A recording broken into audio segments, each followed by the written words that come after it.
What is up, wrestling fans? Welcome to episode number 390 of the Smark Out Moments Smack Talk Hot Tags podcast of the week, where we will be breaking down some of the current events, the rumors, the news, the gossip, and everything else that went down in the world of professional wrestling over the past few days other than Money in the Bank, which, if you are interested in our thoughts on Money in the Bank, check out the Money in the Bank post show. That's why that podcast is that podcast. I'm your host, as always, Tony Mango, and joining me, as always, is Robert DeFelice. How you doing tonight, Tony? Before we start, let me just say I want to switch the format here, and I want to get some plugs out early. First of all, I'd like to remind you that on June 7th in Saudi Arabia, WWE will be hosting a show that is equal to or perhaps greater than WrestleMania in Super Showdown. And also on June 7th, I don't know if you knew this, Tony, but The Secret Life of Pets 2. Jesus Christ. How many fucking times did that show up on Monday Night Raw tonight? I counted at least like 11, I think. Yeah, they're the kings of ad time, I guess, because they were all over the show. And they hit you in so many ways. They had commercials on the commercial breaks. They had Michael Cole be like, and by the way, we just want to remind you that that's coming out in theaters, and we were blah, blah, blah, and this guy's happening, and this guy's doing this, and oh, look at this, we've got, Baron Corbin hits him with a clothesline, and that reminds me, that Secret Life of Pets 2 is coming. It's like, they did that, they had a, split screen, picture-in-picture type thing, at least once, to just, show you the trailer in the middle of a match. Which is funny, because they had just run an ad on the replay for, it was Stomping Grounds, and then I think Gold Bond Medicated Powder on the replay. And then during the split screen commercial, we get another ad for Secret Life of Pets. And they would say these and then go to commercial, and one of those commercials would be The Secret Life of Pets, and then they'd come back and be like, thanks for joining us, everybody. We are in the middle of this match, and Secret Life of Pets 2. Between that and then the typical Little Lungs bullshit, which I cannot stand still, and that day drinking bullshit, because I hate country music so much. It's just I gotta mute Monday Night Raw pretty much for the entire 3 hours to not go insane. I did see a commercial that I really enjoyed. It was a Skittles commercial. But the milk with the giraffe. Yeah. Yeah. Well, what the fuck is happening? The giraffe is eating a rainbow cloud, and then he's getting milked, and Skittles are coming out of the giraffe's not udder. I don't know. Yeah, giraffes don't have udders, I don't think. So I guess you're just milking the giraffe nipples, and the guy's laughing, this creepy laugh, very maniacal. This is the first step in a plot to take over the world or something. And you wonder why we thought that the Firefly Funhouse on week 1 was just an ad. Yeah. What a lame one this week too. They phoned this one in. Yeah. They had a lot of other stuff going on. Oh, by the way, we're doing the hot tags. And yeah, I just wanted to remind everybody about Secret Life of Pets 2. I have not seen Secret Life of Pets 1. So I don't know if number 2 is indicative of yeah, this is great and we needed a sequel, or if this is just that Minions type shit, which I didn't see the Minions either, but they seem annoying as all hell. So it's by the same company, Illumination, and it's not bad. It's like Toy Story, but with pets and not done by Pixar, so it's just not as good. So somebody was like, I got an idea. What if things that can't talk? Talked.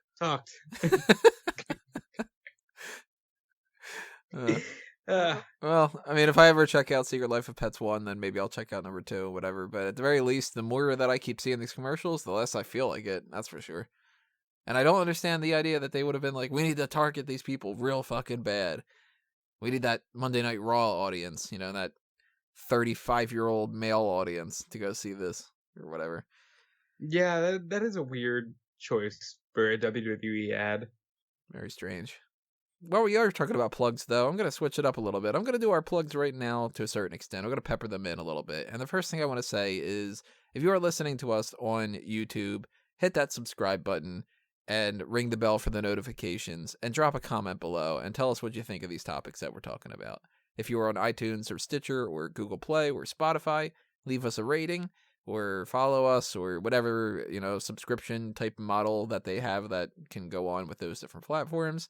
and that stuff can actually help out quite a bit. So show your support by doing that. Give us a like or, whatever. One plug out of the way. The hot tag wise, let's get this one and just kind of brush past it. Tye Dillinger, Sean Spears, Gavin Spears, whatever you want to call him. Stan. Stan. He is partnering up with Tyler Breeze, and they are opening up a wrestling school together called Flatbacks. This is a missed opportunity here, Tony. Why not call it Tied in Knots or something with Ty? Because Tye Dillinger and Tyler Breeze. Yeah.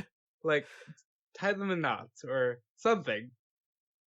We need more puns in our lives, guys. Yeah. Not flatbacks. Puns are never a bad idea.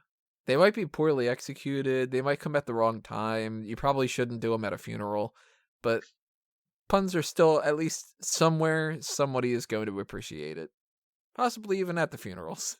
Might be one of those things where it's like... it depends on whose funeral it is. Yeah. I mean, like, at your funeral, if there were no puns, I'd be disappointed, you know? Like, it's indicative of your lifestyle. Puns are great. If anything, I would have a funeral, and then the F in funeral would just get, like, slightly closed, and it would be a punneral.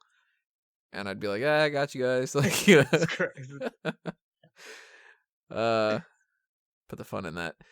Yeah, Flatbacks. The name of it, I mean, it kind of just sort of implies a little bit of, like, taking the jobber spot, which is kind of funny. But obviously, that's not for everything. You have to lay flat on your back when you're taking a bump. So it's different than... What are their real names again? It's Ronnie Arneal and Matthew... I want to say Cardona, but I know that's Zack Ryder. I almost said Dalton. But that's not right. Nah, Mike Dalton was his name in FCW. Mike Dalton. Matt Cardona is the only thing I can think of, and that's Zack Ryder. Zack Ryder. Hold on, I'm gonna do a quick Google. We are going through. We are just looking up some stuff. And Matthias Clement. I actually almost said Clement. Why has he not been ever tried to do a whole like French kind of thing with that? Like, I don't know. Maybe if he leaves for AEW or something. But apparently I'm assuming with that name must be from the French Canada. So, he's not a Mountie. Well, there's no Canada like French Canada. It's the best Canada in the land. Let's look for treasure. I like this idea that these two are doing a wrestling school. They are both very gifted in the ring, and they're young enough at this point that they can do this for a long time if that's something that they're really interested in. And you got to assume, at least to a certain extent, that Peyton Royce, she's going to get married to Tye Dillinger. She'll probably help out with the women, too. And you also have to assume that this has got to be a feeder system for NXT. Yeah, I mean... Breeze and Dillinger, as much as Dillinger left the company because of just them not wanting to use the damn guy, and Breeze is back down in NXT, spoiler alert for Wednesday, they are very indicative of like what the system can produce. Some people that are talented on the indies or come into the system on their own, learn the WWE style, and then to varying degrees of success depending on who wants to push them and stuff, they can really make a mark, and I like that. So that's cool. I agree, and from what I hear in like interviews with Bayley and Sasha, Tyler Breeze knows what he's doing, so this should be really good. Yeah, no reason to believe that this won't be able to help out a lot of people in that area to learn like legitimate skills and not be one of those wrestling organizations that just takes your money and doesn't teach you shit, By the way, not that Florida, per se, is barren in that sense, but yeah, there's no wrong time for a new school. Yeah. You have plenty of areas that need wrestling schools. Not need, it's not like it's like fucking clean water or anything like that. We're not like talking about Flint, Michigan.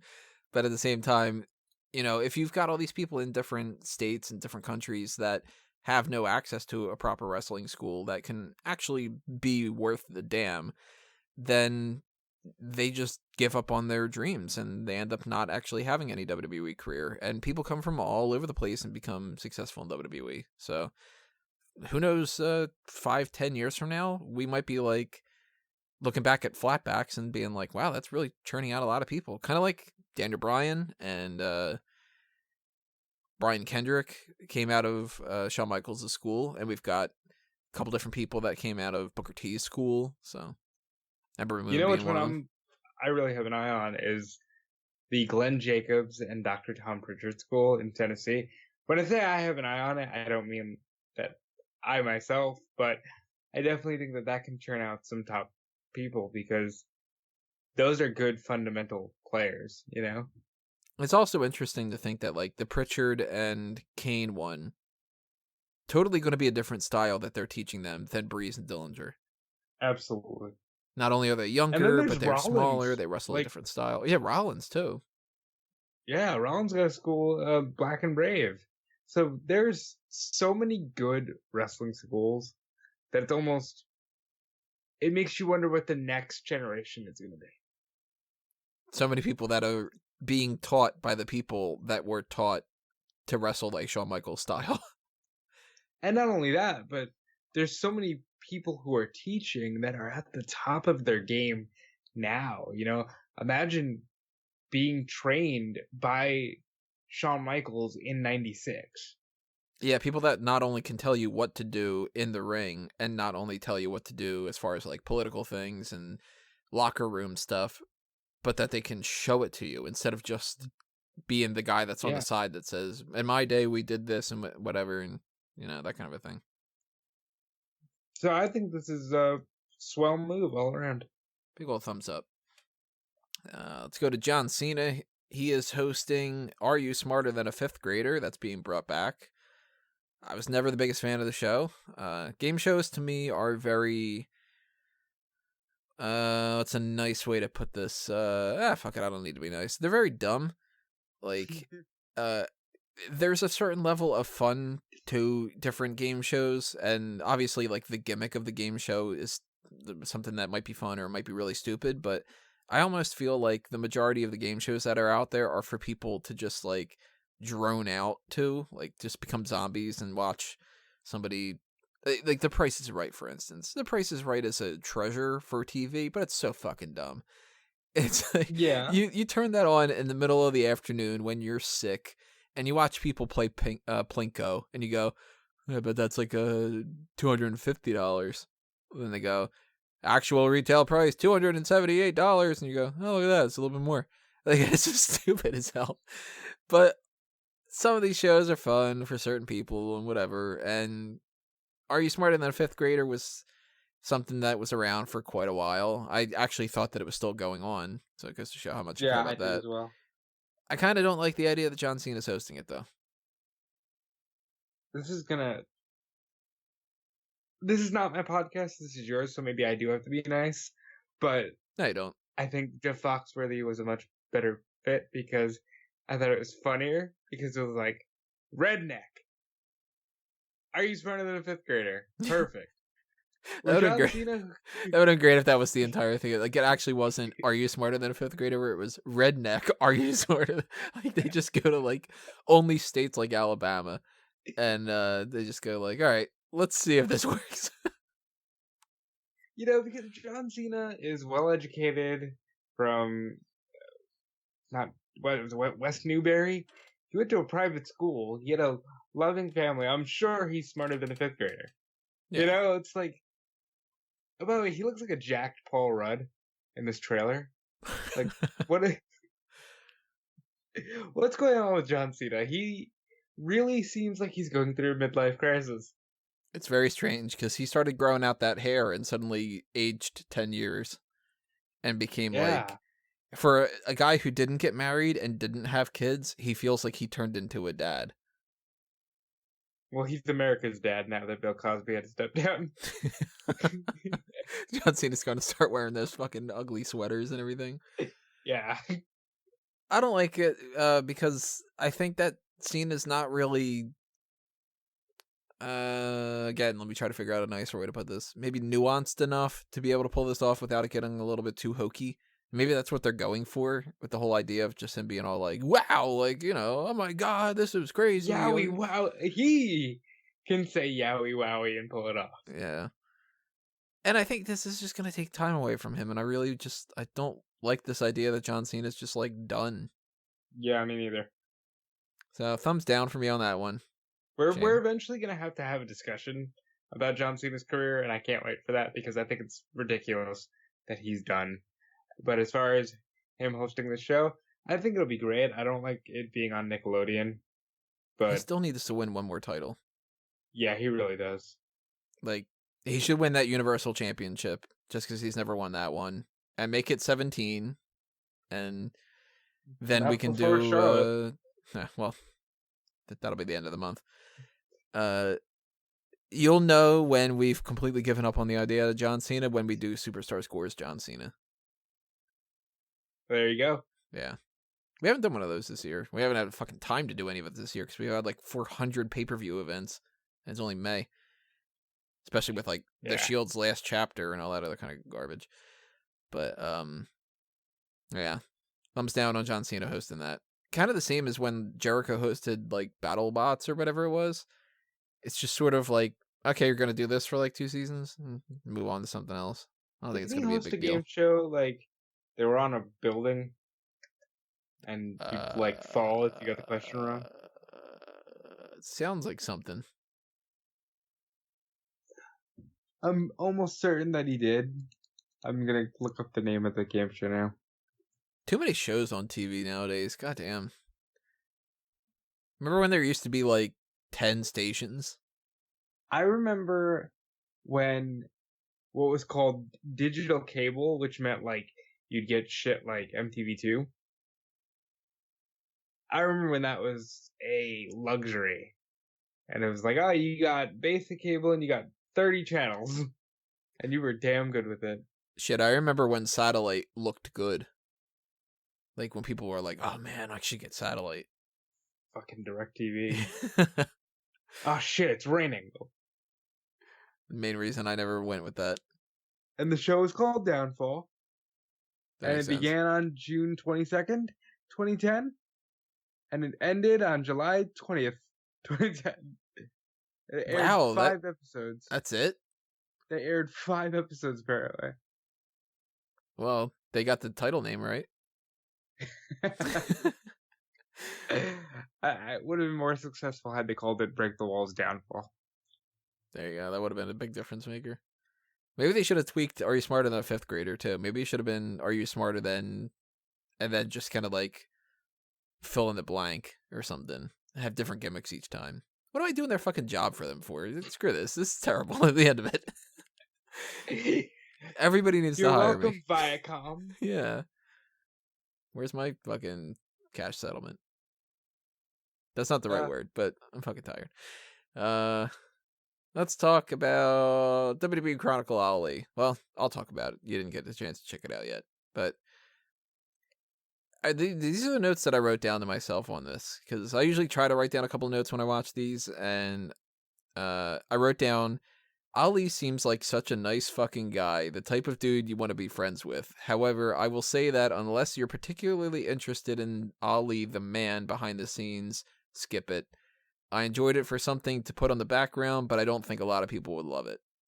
That was the note that I wrote down. I like learning about the people behind the characters, and I like when they utilize Chronicle to do that. That's what it very much is for this one. It's like he talks about his career as a cop. You get to see his wife and his daughter, that kind of stuff. Yeah, very much unlike the Dean Ambrose one that was a weird shoot work thing. I didn't like that one. I've said like a lot on this show. I apologize. I wasn't fond of that one. Here's the thing. Here's the thing. Yeah, I recommend that for people that are interested in Ali, if you are not a big Ali fan, you wouldn't get anything out of it. It's not like it's like WWE Countdown, the top 10 best heels of all time or something like that. It's 100% just like, this is what Ali is like. You get to know the guy better. So that's cool to a certain extent. Yeah. I'd be all for it if I saw it. WWE 24 Becky Lynch, The Man, was the other thing that they had released. That one, I gotta say, skip it. I thought this was good. I would say watch it. If you like learning about Ali, you'll probably enjoy this. I think I would have liked it better if it would have been half an hour and they would have trimmed some of it. I definitely felt for her when she was talking about the WrestleMania 32 dolls. Oh, that, yeah, fuck that. How do you do a doll series based off of a triple threat match and only do 2 of the women that are in there? How does that work out? Because screw you, Becky Lynch. Yeah, You what the weren't the hell? ball at the ball. It doesn't make you more sympathetic to her, as if you really needed to be at this point. And when she is like, for instance, the Survivor Series where she's looking at the marquee and she's like, yeah, they made the poster weeks ago and I'm not on it, and I only just a couple days ago got pulled from that. Fuck. Well, let's be honest, Becky Lynch wasn't supposed to be a thing. Had Becky Lynch done Survivor Series, we would not be talking about Becky Lynch right now. It would have been Charlotte versus Ronda, and that's that. Do you get the feeling that she's already lost all the momentum? I feel like Becky Lynch isn't a thing as much anymore right now. Like, it was all leading up to WrestleMania, and then everybody was just kind of like, all right, that happened. All right, let's move on. See, that would turn into a whole discussion about how fast fads move now. Like, what's the average lifespan of a meme? I feel like that's how quickly these wrestlers fade out. Because Becky Lynch has lost a lot of momentum, and there's no reason for it. They literally gave you what you wanted with Becky Lynch.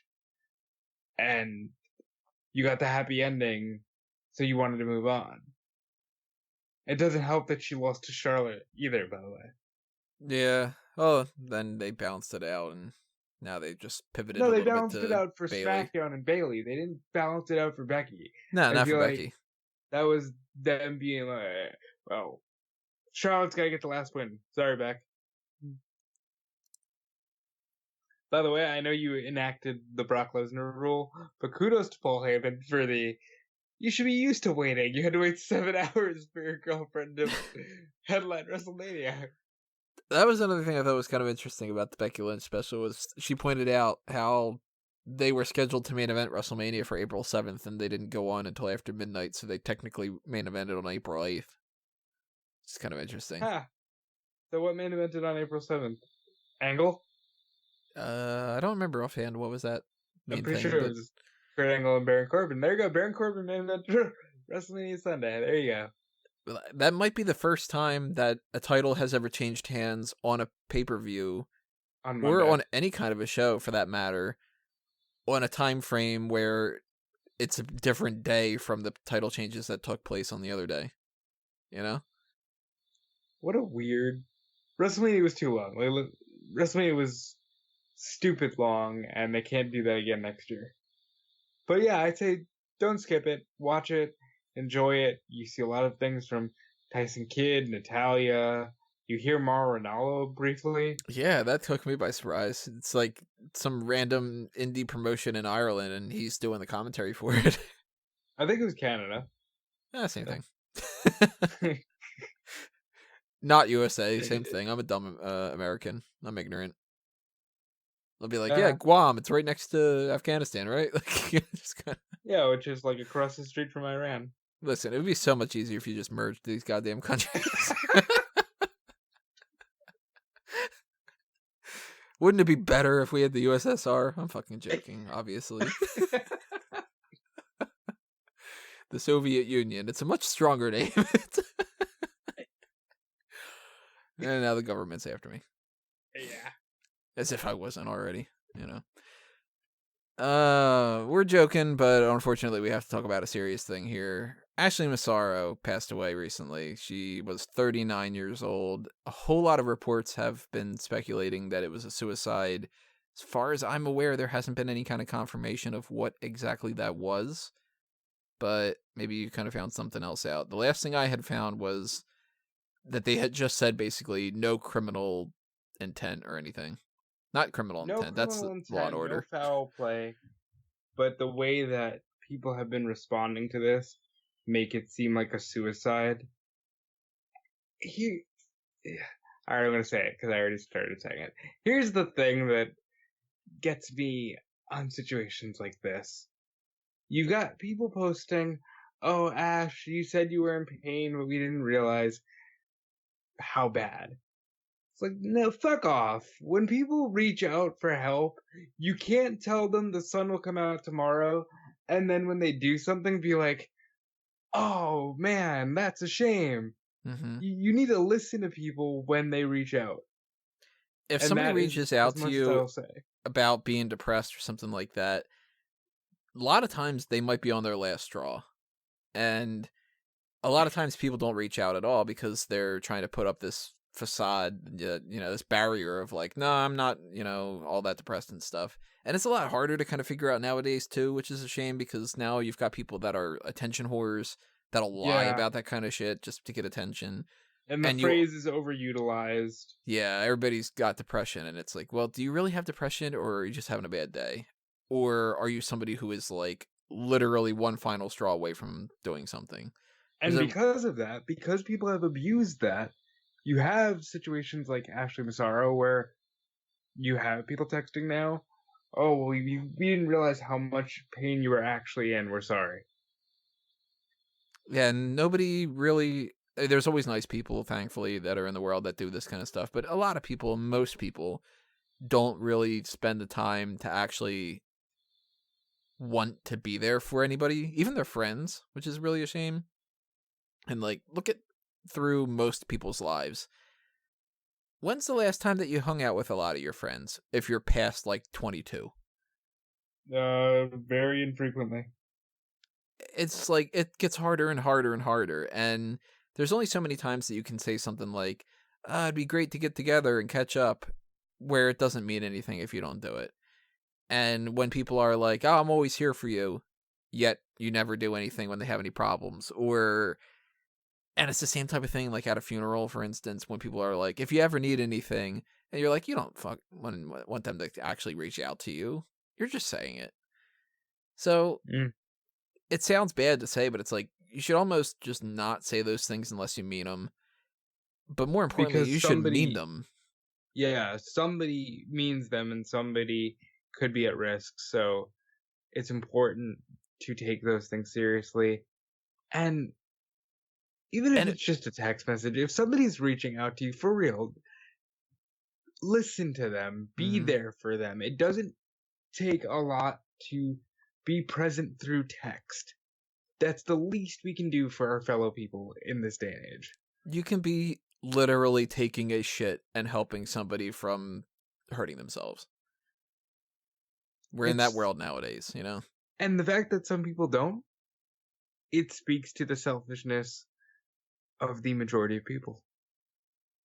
Yeah, then you can't take that back when those kind of things happen.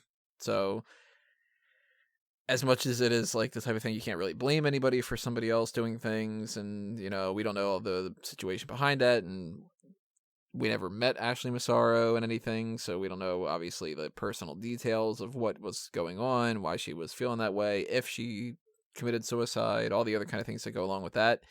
It seems like that's the case. And it's also very strange because her last tweet is answering a bunch of fan mail. And there's two ways to kind of take that, I think. Was she answering a bunch of fan mail because she felt kind of sad or guilty or depressed or whatever, and that was a way to cheer herself up, and it just didn't cheer her up enough? Or was that kind of a goodbye? Did she send out the mail? Was the first question I had. Ooh, I don't know. That's a good question. Because if As she far as sent the that, mail, then that brings up a whole other thing too. Because then then it's like maybe she that was like wants, a goodbye. Yeah, yeah. But if she didn't, then that kind of implies something happened that was just like so jarringly bad. that she couldn't do it anymore. Yeah, and that's really. Either way, it's tragic, especially to think she's only 39. I'm gonna be 26. That's only a little more than 10 years, like, that's young. Yeah, that's only a couple of years away from me. And she obviously was in a situation where fame brings challenges, but it also brings a lot of perks. money being one of those. You know, she could probably make a much easier life for herself, being somebody who is not only famous, probably has quite a bit of money as it is, super good looking girl, you know? So you gotta kind of do the whole, like, money doesn't equal happiness type of thing, too, and fame isn't all it's cracked up to be sometimes, and sometimes that makes the pressure even worse, and that sucks, you know? It's bad enough as it is when you find out that, like, I mean, Ric Flair, for instance, he's not going to be on StarCast because they're doing this whole thing. We're going to talk about that for Double or Nothing. But, you know, you're in your 70s, your 80s, your 90s, you're 106 years old and, you know, have 15 different ailments. And it's like, all right, well, you know, nobody can ever really want to die in that kind of capacity. But then it's just sort of like they had a good life, they had a good run, whatever. When you're 39, I mean, you're pretty much just reaching what could be your midlife crisis is starting. And that's midlife crisis. She could have very easily had double her lifespan and more. And some people don't even hit their peak at the age of 39, 40. Shit, there's people that at 60, they finally, like, find their calling in life, you know? It's sad, and I don't want to just spend this time talking about the tragedy. As far as her career, she was the last woman to challenge for the women's title at WrestleMania before it shifted over into that Divas era. And I know the match was very short and in many respects was seen as kicking off that Divas era, but they still valued her enough that they put her in that spot. You know? She was a big deal back in a different era. She posed for Playboy, that was a big thing. Huge. And the Divas search, she was the face of that for a while. Just a tragedy. Yeah, there's just nothing obviously good about something like this. And obviously the condolences go out to friends and family and all that. She is leaving behind a daughter. That's never a good thing as well. At least her daughter's old enough now that she's not like, you know, like a 4-year-old or something. Yeah. So she had some time to, like, spend with her mom and everything. I believe that she's like 19 or so. So, you know, she's a fully grown adult enough at that point to have that foundation at the very least. But now she doesn't get to, you know, have her grandkids or anything like that, and it's just sad. It's a shame. Yeah. And again, if somebody's reaching out, listen.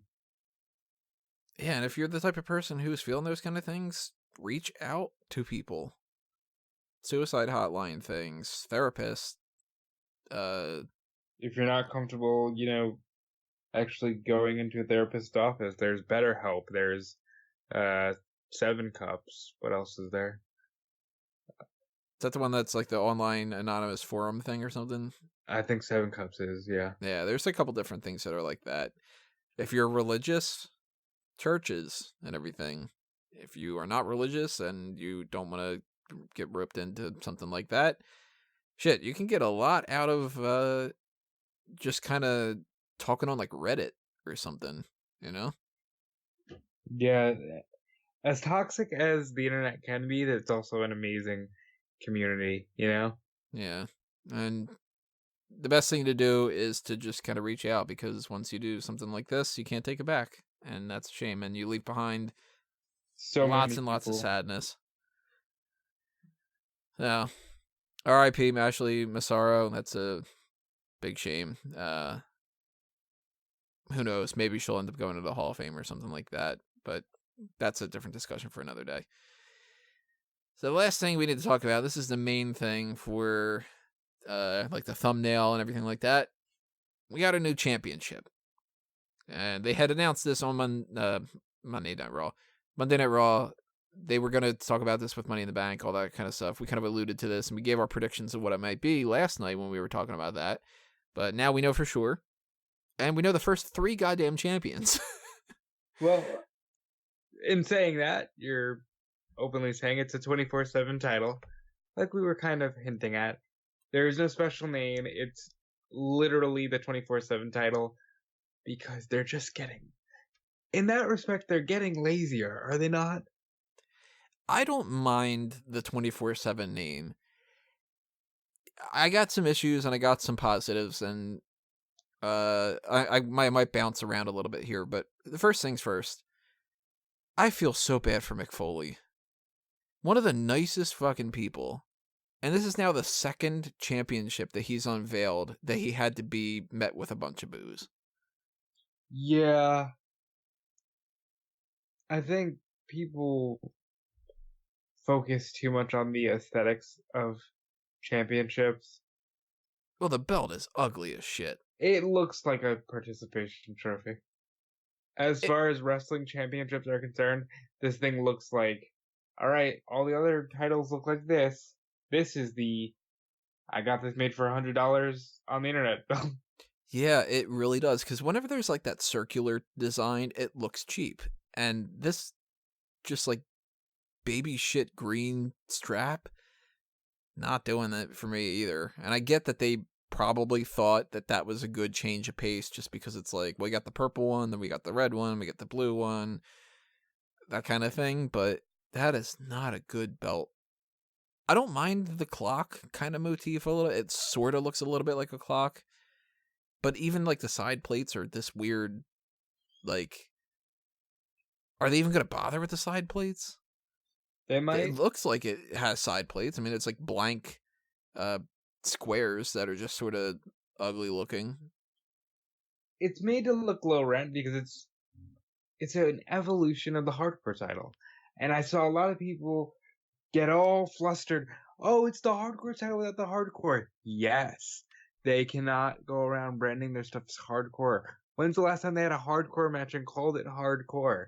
They've been calling them Extreme Rules matches for 10 years now. Mm-hmm. You should be over this. You should be over the fact that we're not in a hardcore, edgy time period.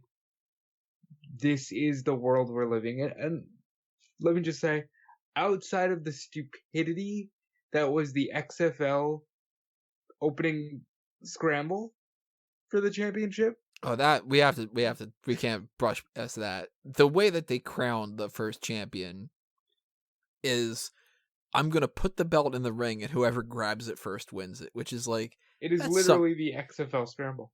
that's some TNA shit right there. And not Impact Wrestling stuff. I'm talking like reverse battle royal TNA garbage. That And what being said, happens with that is Titus O'Neil grabs it, and mere moments later, he might actually have the record for the quickest title reign ever in the history of the company. He gets pinned by Robert Roode. A little bit later on, they go through this whole thing throughout the whole night, and it's like Robert Roode's getting chased around, which, by the way, I do not want to see tons of segments of people chasing people around backstage on every single episode of Monday Night Raw.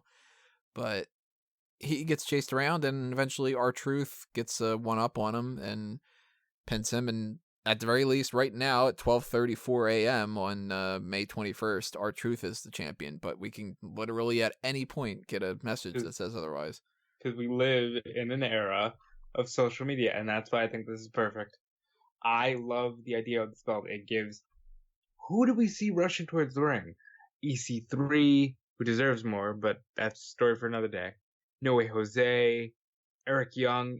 It's giving people a reason to be utilized, and as I predicted, that sounded braggadocious. I don't mean that to be braggadocious, but it will be defended across all 5 brands. And it can happen at any time, and I think it's a good move. But that's not the only thing that Mick Foley announced that was kind of lost on people, except for me, because I'm a fucking weirdo. They changed the aesthetics of the third hour of Raw.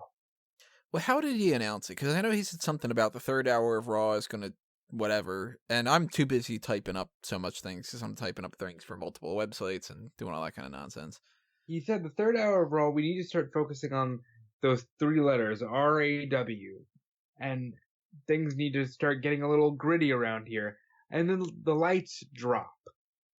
So the LEDs on the stage, the only thing that's left is kind of like, it's old school, where the only thing you see is a Titantron that says Raw, and for the apron LEDs, the only thing you saw was just the generic Raw logo, the first one they debuted back in 2016 when they initially split the brands. And it stayed like that for the rest of the third hour. And the match graphics had like a black and white kind of grungy effect to them. And I'm all for this. First of all, I like the look of it so much better without all the brightness and LED. I forgot how much I enjoyed that, actually. And not for nothing, they're taking this from NXT. This is something NXT does. It helps their aesthetic. They're learning from NXT. Admittedly, I have no idea what the changes are from like a visual perspective because I am so busy typing out stuff that I actually wasn't looking at anything, and I'm just like listening to what's going on. So that's why you don't see reviews of matches on Monday Night Raw, because I'm really not paying that much attention. But I don't think that that's going to make that much of a difference. Just changing those kind of things. I don't think that's going to change people wanting to actually watch the content. Well, it might help, but it's not going to make that much of a difference. They're still making more changes where the backstage segments are different. And Charlie Caruso's got a fucking personality. Like, I don't know what clicks with Charlie, but really, they're allowing her to be alive. And it's just fantastic. She has quips. She goes back and forth with the talent. It works. I don't know. I'm in favor of it. Also, not having anything to do with the 24/7 title, but here's another aesthetic change. I like Cesaro's new entrance, and yeah, I like that. It's not like hummable yet to me, but he couldn't just keep up Sheamus's theme. So he just needs a bit of new gear and maybe a return to that James Bond rip my clothes off entrance. I don't think he even needs that anymore. I think we'll be good, you know? But this 24/7 thing, I know some people don't like the name. I'm fine with the name because that's the gimmick. So it's not like they're trying to do something that's a little bit too complicated. Because they could have gone with like the Extreme Championship, but then it would have been like, all right, well, then everything has to be kind of extreme, and then you're pigeonholing it as being a hardcore thing. The gimmick behind it is the 24/7 gimmick. So the 24/7 Championship, okay. You didn't need to call it the Television Championship because it could be defended outside of the television shows. And it shouldn't have been the Network Championship because Raw and SmackDown and stuff aren't on the network. So I'm fine with that. What I hate here, and this is from a non-fan perspective, but just functional like as a worker in this kind of industry, I am not going to be able to keep track of this. And you got to figure, it's hard to keep track of even what I do from anybody else's perspective other than me, but just to put it out there for everybody. If somebody wins the championship, like R-Truth beat Robert Roode, I am typing that out for the live coverage on Monday Night Raw. I am also typing that out for the live coverage on the Ring Report. I am adding that into the list of title reigns for the year. I'm changing the current champion on the current champions list. I would supposedly change my prediction of who the next champion is, write out an explanation of why I think that that's the next champion, and do that for every single time that they changed it. On top of going into the website, clicking on a new post, going into my templates, changing. I have a template for like a lot of different things, but I'll change title name to 24/7, change the name of the new champion, change the name of the former champion, change the date of when the title changed hand, change the event name of what like show they were on or whatever, add my thoughts on the title change, add the labels, add the description, the metadata, all the other kind of stuff like that, and then publish that post. I would need to do that every single time they change the championship. So I would have had to do that 3 times tonight just for one title. And in the process of doing that, they were announcing things like, hey, we know the future of the United States Championship. And I'm like, oh my God, I got to keep track of that. Writing up notes for the podcast, doing all this. it's going to be impossible. So for the people that are interested in when I post the title changes and all those different kind of updates, you're going to have to check the list of the title reigns of the year, because that's all I'm going to be doing with that. And I am not going to do a prediction of who the next champion is, because this is not a title that you can really predict, and that's kind of the whole point of it. They are not going into this, guaranteed, 100%, at any point in time saying, all right, 3 weeks from now, we're going to do this. It's not happening. This is going to be the type of thing that they might change their mind in 30 seconds and go with something else. Vince is going to wake up at 2 o'clock in the morning, eating a tomato and mustard sandwich, and say, hey, call the hotel and have Sonya Deville pin R-Truth. Yeah, and, hey, like, Sonya Deville's here. That shit is going to happen. By the way, I mentioned Sonya Deville specifically because she tweeted out she wants this title. So this may be where you're going to get your intergender action. It might be. And the way that they're going to do that is going to be kind of testy, because then eventually they're going to put it back on a man, and then how are you going to have a man pin a woman? And, they're going to kind of get into some dicey situations like that. But well, if you go straight for the WrestleMania 18 example of Molly Holly hitting the Hurricane with a frying pan, she won the title, was running away, hiding from everybody, and got a door slammed in her face by Christian, who just kind of laid over her, and there's your 3 count. I think it's going to lead to fun segments, and I'm very optimistic about this. I don't care if it's an ugly title or whatever, because it's going to bring fun. And God knows we need a change of pace. That's where the positive side of things goes into it, because the negative is I am not going to be able to do all this goddamn work. The belt is ugly as hell. Different things like that. And this is not going to change the ratings either. This is not going to be the type of thing where people are like, well, I'll deal with all the other problems, but that belt change, that's going to make all the difference. But it is going to be potentially fun. At the very least, potentially fun. Because the Hardcore Championship had some funny different things that they had done. And as long as they don't pigeonhole themselves into having only the same thing every single week for this, there's variety options. They can do social media stuff with this. They can put belts on people that are never going to win any other kind of belt. Like, really, are you ever going to get No Way Jose winning any kind of belt other than this? Probably not. But not only can he win this, somebody dressed up in his conga line can beat him. is going to win this belt.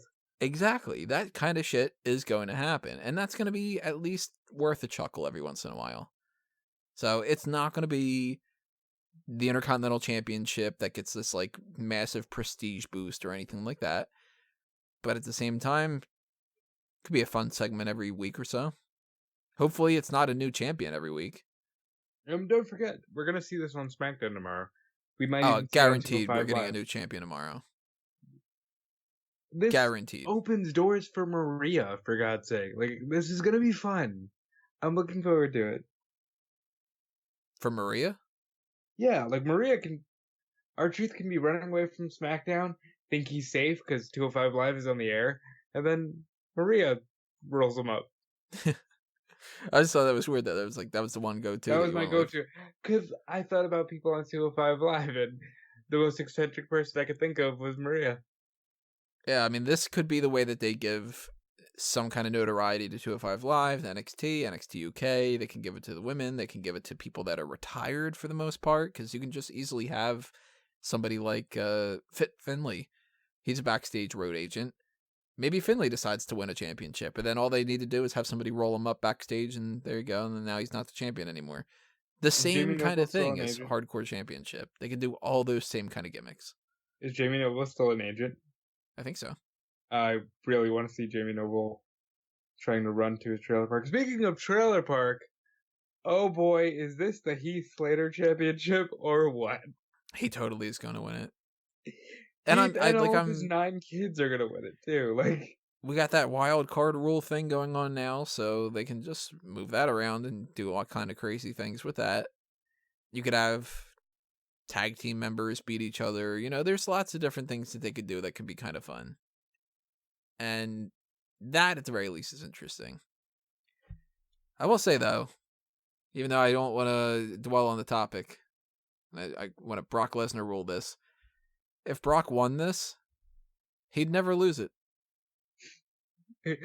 That it would be a fun story for a week of Brock Lesnar on all the Heyman Hustle social medias, just walking through, like, he's in the bathroom and Heath Slater tries to jump on him while he's in the bathroom, and he just beats Heath Slater and then poops on him.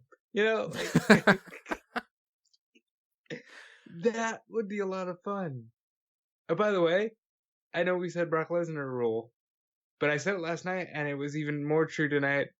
I like when Brock Lesnar is into what he's doing. He was a total fucking dork with the briefcase. Did you see that thing that Ryan Satin put up? Yeah, where he's listening to the Beastie Boys. It's fucking ridiculous. He treated the briefcase like a 1980s boombox. And I think it's the funniest thing. I still hate it, but I did laugh at that. Yeah, well, we'll see how this works out. It'd be great if they could change that belt design already.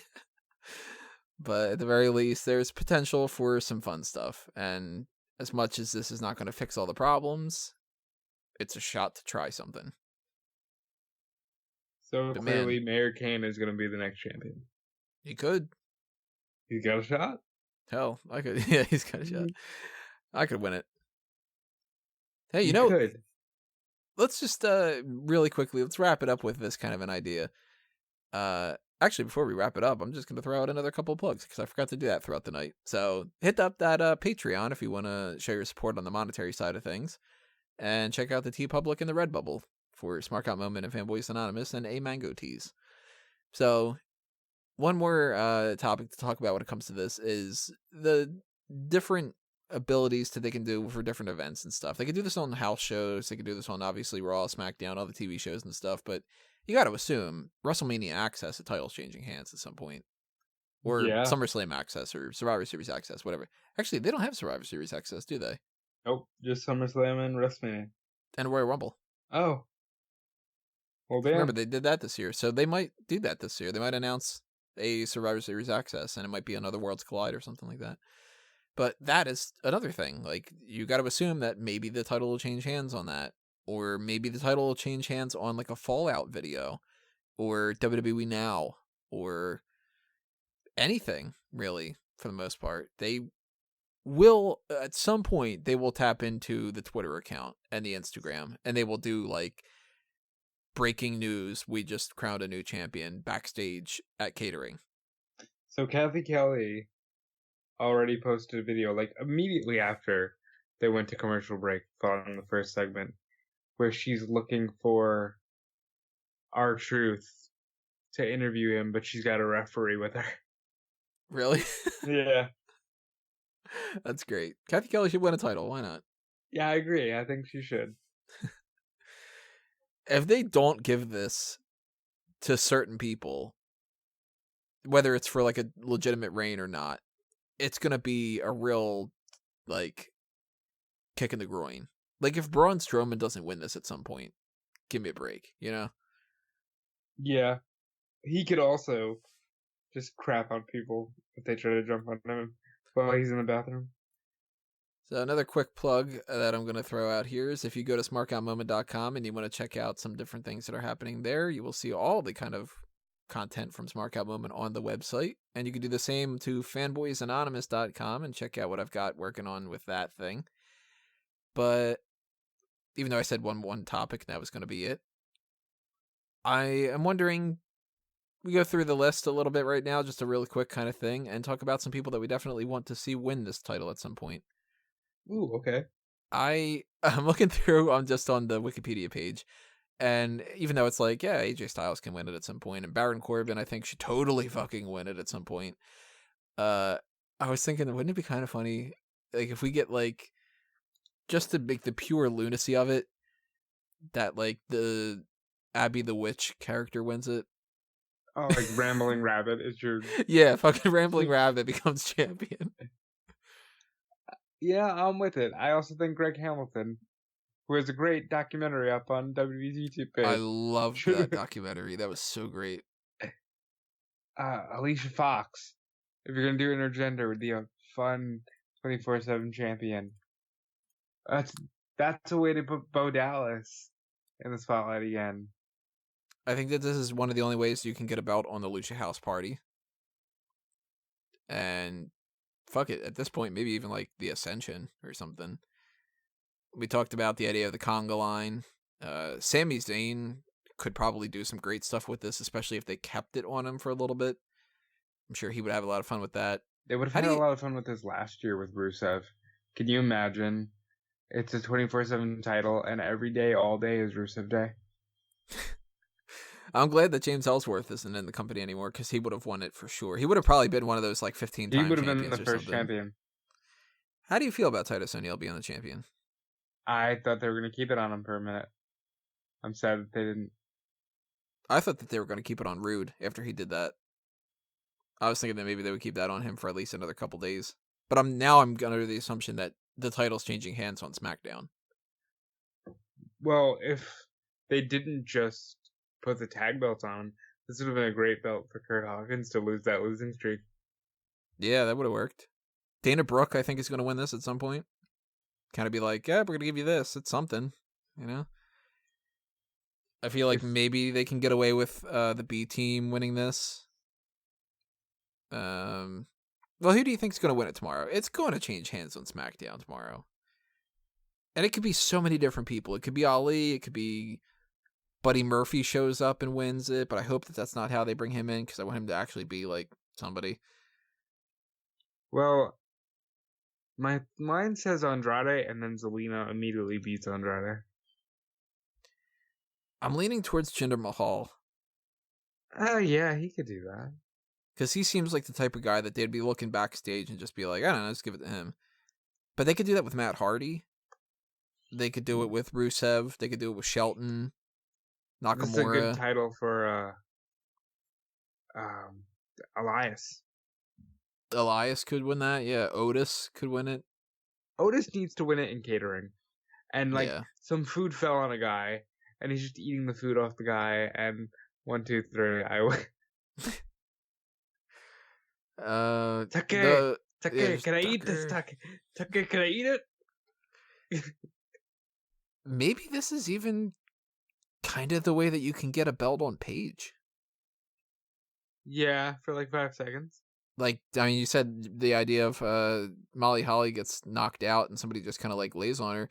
Maybe Paige can just kind of like stumble across somebody that got like beaten down, or, you know, the champions backstage and they slip and fall and whatever, and Paige just puts her foot on top of them and wins the title. I don't know how somebody would beat her then, but like, maybe that's the way to do something like that. You can do this at SummerSlam during like a barbecue or a pool party, or this can be so playful. Great American Bash at the beach. I always keep saying that. There's so many people that could have a lot of fun with this. We know that there's not going to be like anything in the ring on NXT. We know that because they already filmed that shit. But they could even do that backstage. They could do some kind of thing that peppers in there or something. What I don't like about that is that can get a title on Kona Reeves. And like some things should just not happen. No. Yeah. Sacrifice the title if you need to. Just don't do that. Yeah, I agree. I say put a belt on John Cone. Oh, well, that's how you get Nicholas back in the picture, isn't it? Goddamn, yeah. You could do that. Just looking at the NXT roster here. That's how you could get a belt back on Regal. You could have so much fun with this. That's how you could get a belt on Corey Graves. He was already teasing it. Nigel McGuinness, too. Oh, yeah, Nigel, yeah. For the love of God. The idea of Mauro Ranallo going, Mamma Mia, I just won the That's the fun part of this. Do that kind of stuff, and even though it's not going to change the fact that most of the other storylines are going to be kind of, you know, wishy-washy and whatever, at least it can be fun. I'm all for fun, you know what I mean? Not Conor Reeves. Yeah. He doesn't deserve fun. The fun, not the finest. Yeah. So I think that's about it. Obviously, this is going to change hands quite a bit, and we're not going to be like, hey, there's a new champion. We're going to talk about this on every single hot tag or something like that. But maybe there's some interesting things going forward that we can touch upon on different things. I highly doubt that the championship is going to change hands on Double or Nothing, but that is the next thing that we are going to be talking about on the Smack Talk channel. So stay tuned for that. We are doing our predictions for that and possibly doing our post show, but that kind of depends on the ability to actually watch the damn thing and stuff. So the post show might just be me and Callum, guys. Yeah, it might. Like, that's a reality. Especially because I have a wedding to go to the next day, and I don't know if I really want to be editing the podcast at 2 a.m. and having to get up a couple hours later and do that kind of thing. So I'm going to try to watch it. I'm going to try to do live coverage of it and try to do a post at least on eWrestling News. So check out eWrestling News, check out Bleacher Report, because obviously I have stuff going on there. Some of it's due in a couple hours, which is real fucking annoying. My schedule is awful. I would get so much shit done if I had like 5 clones and each day was 3 days long. To be clear, you said clones, right? Not colognes. Like, you don't want 5 primos. Just if they could do the work for me, then Yeah, Puerto Rico. It's a shining star. I've heard about that. Yeah, so if you want to be aware of that and that stuff gets posted, hit that subscribe button, as I mentioned earlier, and follow along and do all that kind of stuff. And I already gave out all my plugs that I think that I already needed to give. I don't think I need to backtrack on anything else, but anything you want to toss out for the plug-wise things? Yeah, eWrestling News. Stay tuned. So much content coming with Double or Nothing, Starcast, and I'm watching all 40 shows, so I'm going to be getting some kind of stories that other people aren't touching on. I also have an exclusive interview with Davey Boy Smith Jr. that I'm just waiting for the audio to be reviewed, and then you're going to be seeing that all over the place. He talks about Owen Hart. He talks about his father. He talks MLW and the world title. He talks about attacking the Loon at the Hall of Fame. It's a very fun conversation, and I can't wait for you guys to hear it. You should check out Time Killer Apparel. You should check out 2001 Wrestling Odyssey with myself and Callum Wiggins, also on the podcast feed. Check out all the great weeklies on smarkoutmoment.com. And am I missing something? Oh yeah, Twitter and Instagram. You should know that by now, Dude Felice. There you go, everybody. That's it for the 390th hot tags. It sounds like we've been doing this forever, and we really have. Thank you for all your support, everybody, and we will see you next time. This has been another Smark Out moment, and we're being counted out.